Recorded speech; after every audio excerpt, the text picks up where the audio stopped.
Welcome, I'm Jon Caldara, president of the Independence Institute and your devil's advocate.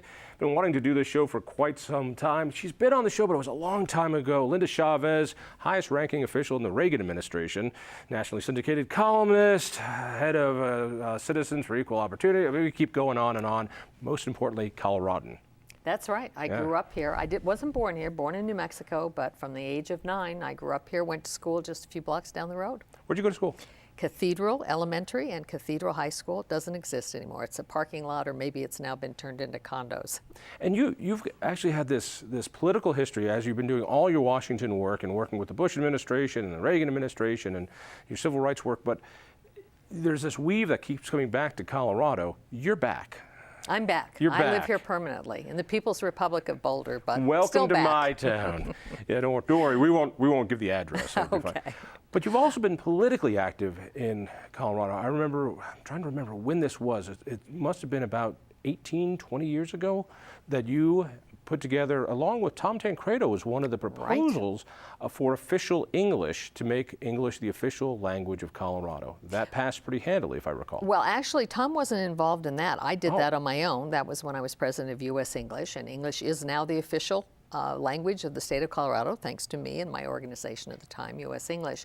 Tom and I worked on a proposal to try to get rid of the absolutely appallingly failed program of bilingual education in the state of Colorado, where kids are taught forever in Spanish and language as a result of it. Unfortunately, we failed at that, largely because liberal Democrats came in and decided to run a really interesting racist campaign.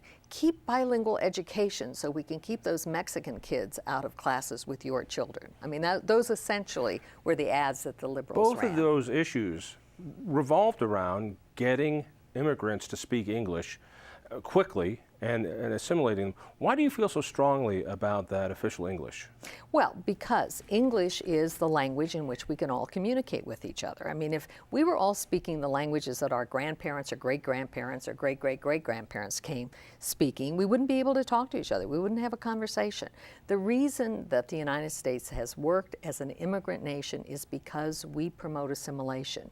You come here, you learn English, you work hard, you go to school, and your children, if not you, are fully integrated and well up the ladder to economic success. Right. I want to do this as a backdrop for this. All right. So you're known about English, official English. You've got your conservative credentials. You worked for all the bad Republicans, evil guys, bad Ronald Reagan, people I mean, like that. Really dark, evil guys. And so people think of you, and you've worked with Tom on those issues. So you're obviously one of those close the borders. Put it up the wall. We've got to do something about immigration. So enforce the laws we have now. And I want to talk on this because you have that persona, but it's a false persona. Right. You're actually, and you've always been this way, very immigration. Is friendly the right word? Yeah, absolutely. I think that immigrants help build this country and make us the great nation that we are. We take people from every part of the globe and we turn them into Americans, and the reason we succeed and outperform everybody else is because we take people who are entrepreneurial, who want to make it here, and we've always done that. That's been the history of our country, and I want to see that continue. And by the way, that was Ronald Reagan's position. You know, he one time gave a radio address in which he said, you know what another word for illegal alien is? Willing worker. I mean, my position is no different than President Reagan's was. All right, so let's talk about what is this divisive issue inside, well, along all sorts of borders, but let's talk about it inside the conservative movement. We just saw Eric Cantor lose this election. It's been attributed to his support of amnesty, and I've come to realize amnesty is something like pornography. You know it when you see it, but you really can't define it. You know, and so everyone has their own term, and by throwing "he wants amnesty," it gets people riled up. So let's first of all, before we talk about your new project, I want to talk about this schism inside the conservative movement, inside the leftist movement. I understand it. People in unions don't want competition. Right. I get that. So this is where left and right can meet. The workers' unions don't want to have what they consider unfair. But talk to me about why conservatives conservatives seem to have this respect for law and order, and if you want to become an American, you have to become an American the way everybody else did. You wait in line, you have your chance, we let a few in, and we need to know who you are. Sneaking into this country is not American. Nobody wants people to violate our laws. The problem is we have outdated laws that don't serve our economy and don't serve America, and we got to change those laws. The key to fixing illegal immigration is to fix legal immigration. Right now, we set a limit on the number of people that come here that is set by bureaucrats, and by the way, was set over a decade ago, and is not realistic in terms of what we need in terms of our labor force. And so that's the way to fix illegal immigration, is to fix legal immigration. I would want to say a word, though, about Eric Cantor, because I think there's a lot of misinformation about that. First of all, Eric Cantor was no friend of immigration reform. He opposed immigration reform consistently.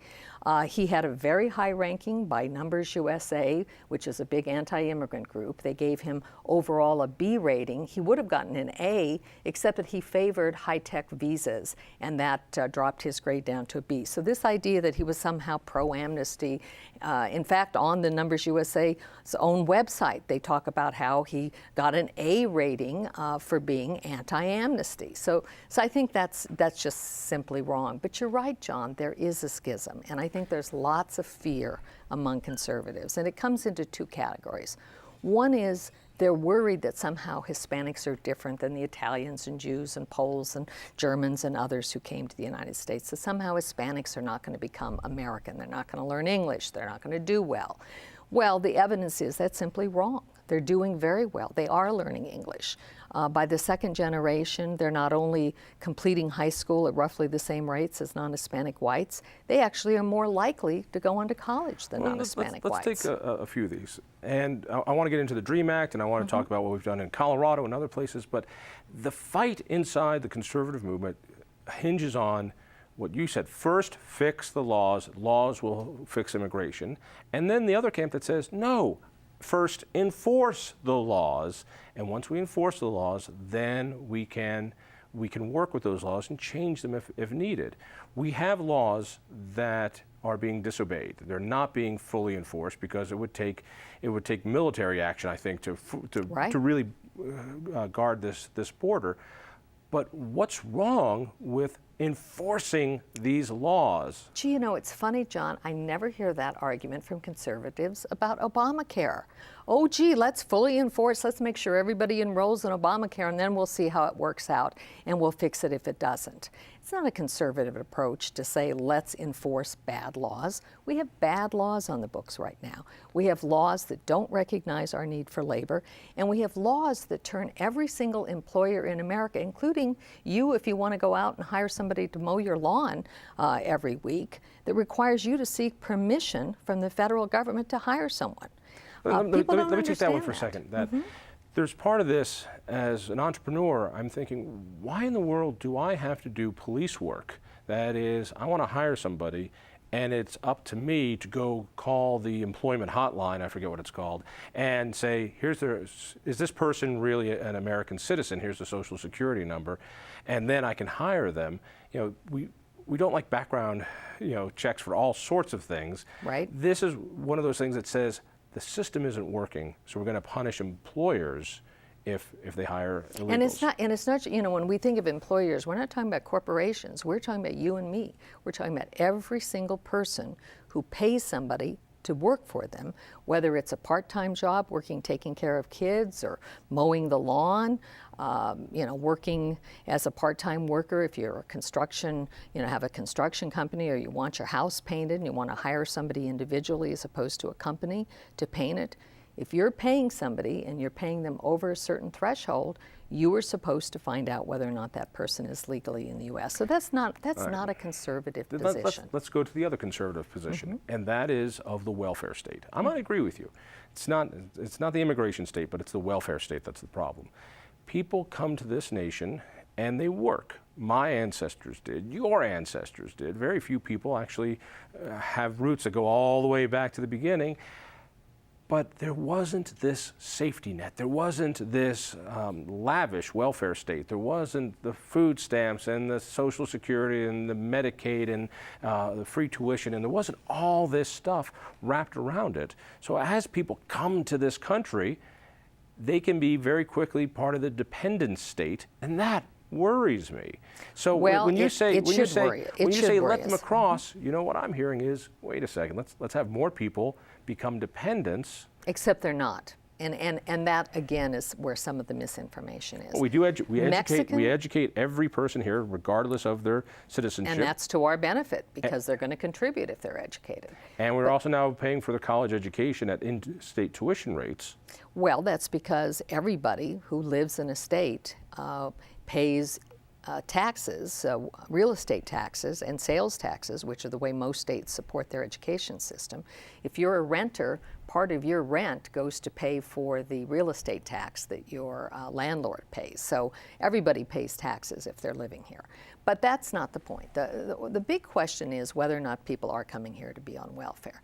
Do you know who has the highest labor force participation rate of any group in America, bar none? Mexican immigrant men. 94% of them are in the workforce or looking for work, which is how we define labor force participation. That is more than 20 points higher than it is for non-Hispanic whites. I mean, you know, you're talking about people who come here and want to work.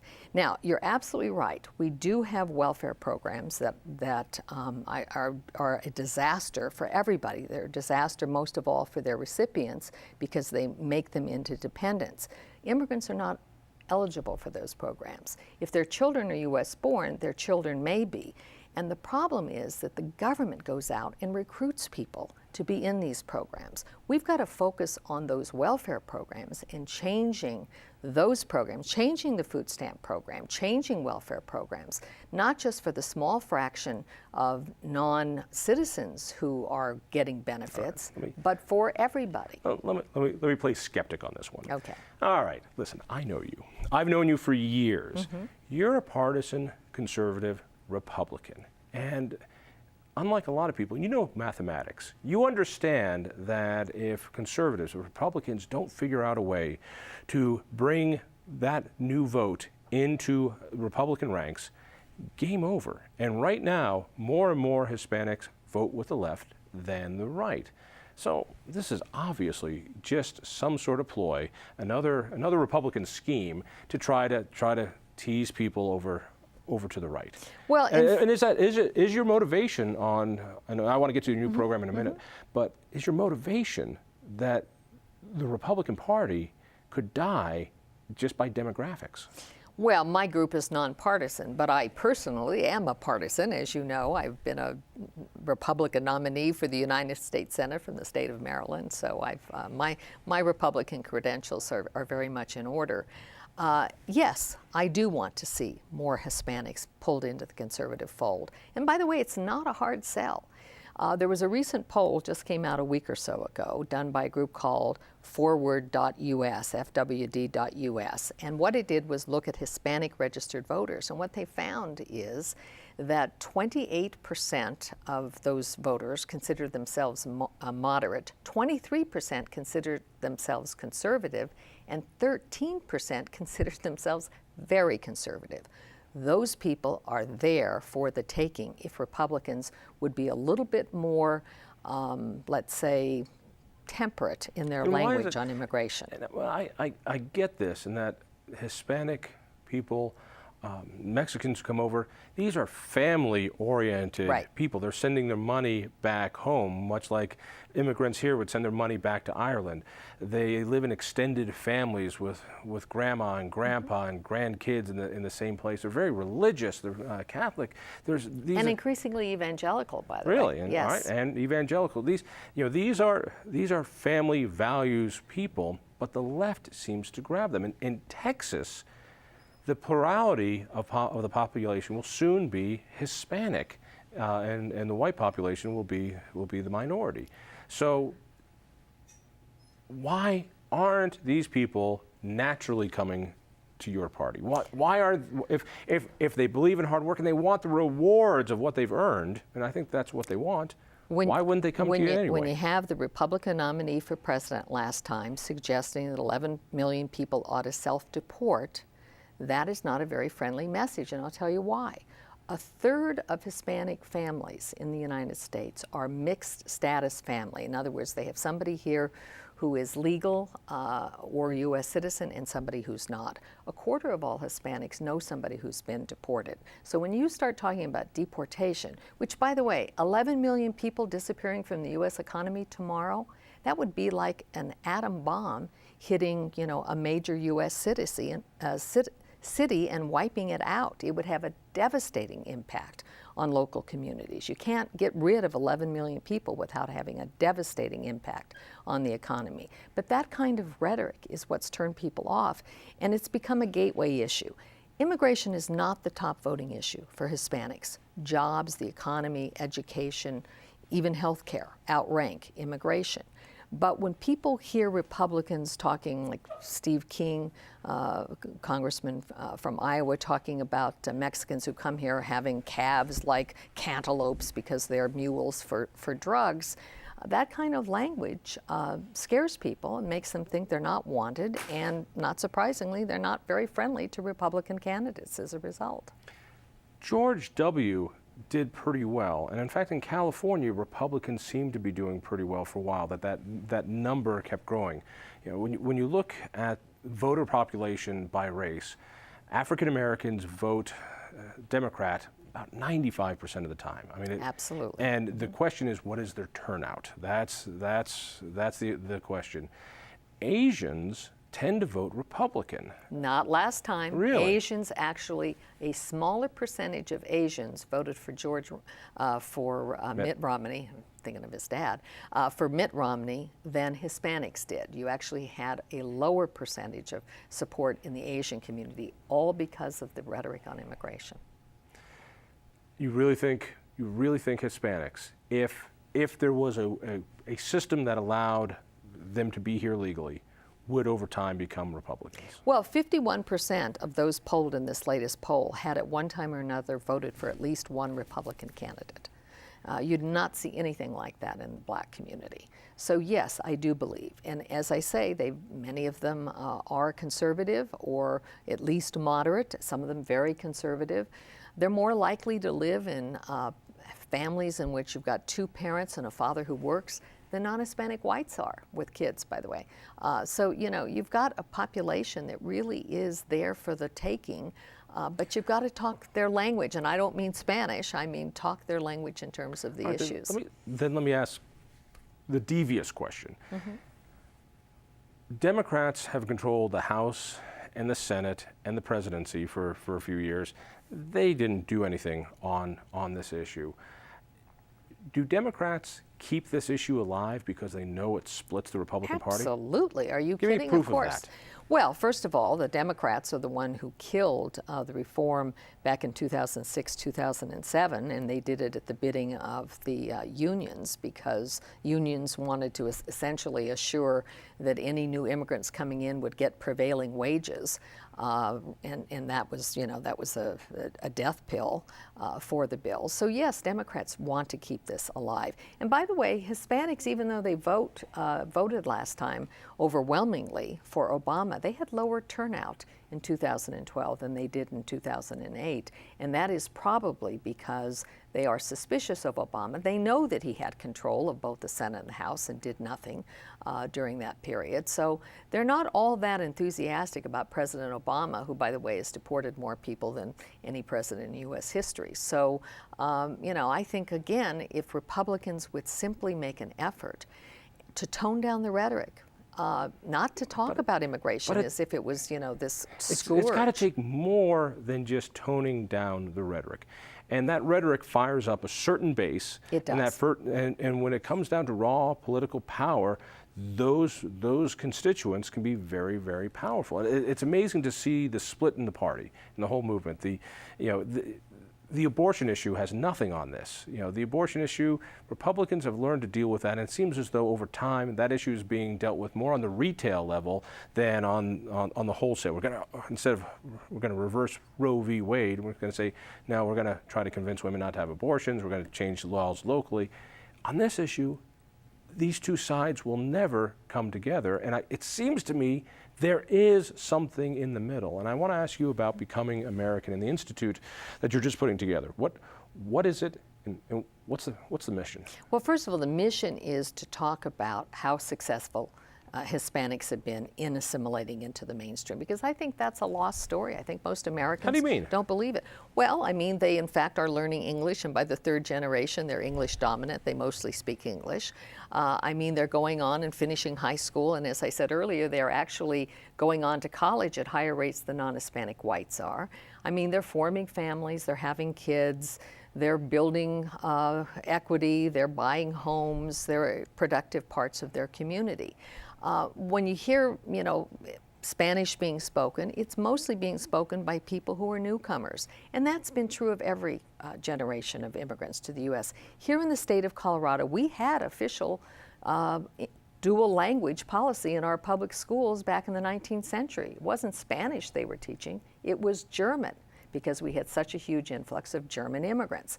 So there's nothing new about newcomers coming and not being able to speak the language. What's important is what their kids are doing. Unfortunately, here in Colorado, we still do use bilingual education, which is an ineffective tool. Kids need to be immersed in English. They need English immersion classes to help them learn English quickly. Just as, if you or I want to learn to speak German or French, we don't go and hire somebody to tutor us in English all day. We get immersed in the other language. Well, that's what we need for these Hispanic When you say youngsters. Becoming American, Becoming American Institute, are you talking just about the success stories, or do you have a particular plan for fixing the system that you'd like to see in place? Well, I would like to see English promoted. I would like to see much more effort. I would like to see employers who have large number of immigrant workers offering English lessons on the job, making time available for people. It doesn't have to be during work hours, but making the facility available to be able to have classes after school. I'd like to see the public school system promote English as the language of instruction for newcomers so that they're immersed in it quickly. And I'd like to see civics lessons. I'd like to see the Republican Party being the party going out and going to these immigration naturalization ceremonies and being there to hand out voter registration cards, to meet with immigrants who want to become citizens, to help them learn their civics. I think we ought to do what the settlement groups did in the early 20th century, which is to go out into these communities and to help people become Americans. I don't seem to understand.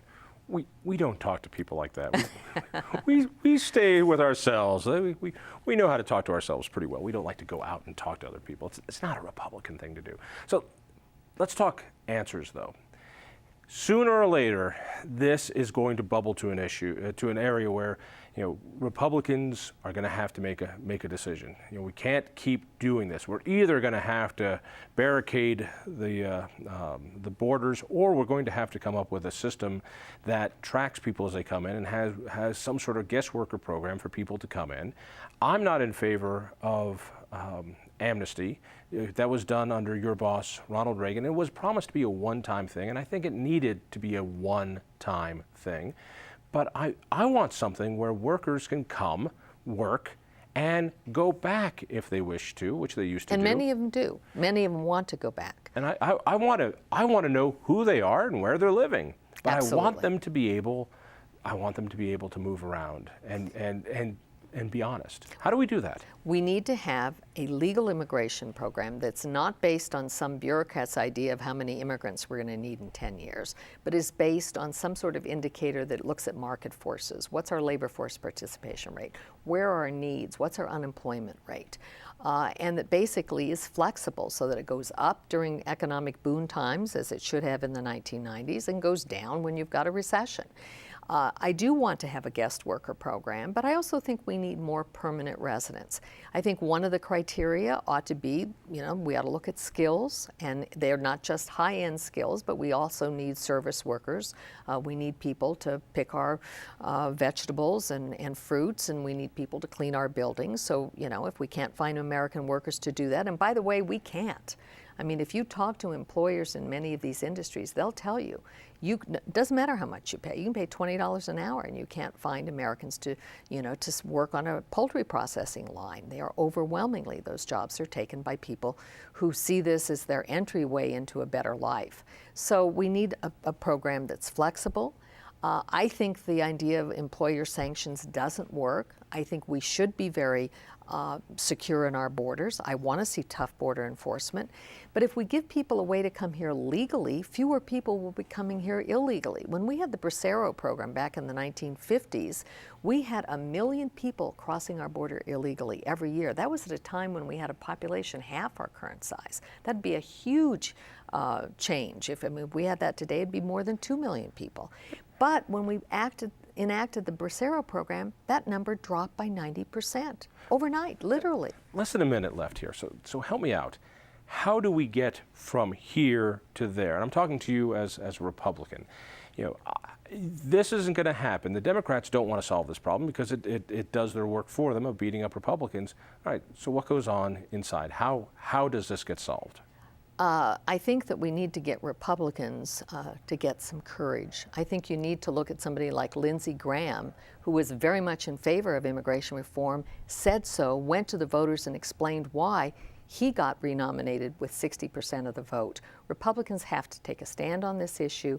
They have to be for what works, and they have to be for what is in the best interest of all Americans. People want to get in touch with you or your organization, maybe want you to come out and speak to them. Where do they go? They go to my website, which is becomingamericaninstitute.org. And there's a link on there to send me an email. That's the best way to reach me. Linda, always great talking with you. Thanks for spending some time with us. Check out the Independence Institute. That's independenceinstitute.org. Listen for me on KHOW Radio. Tell a friend. We'll see you next week.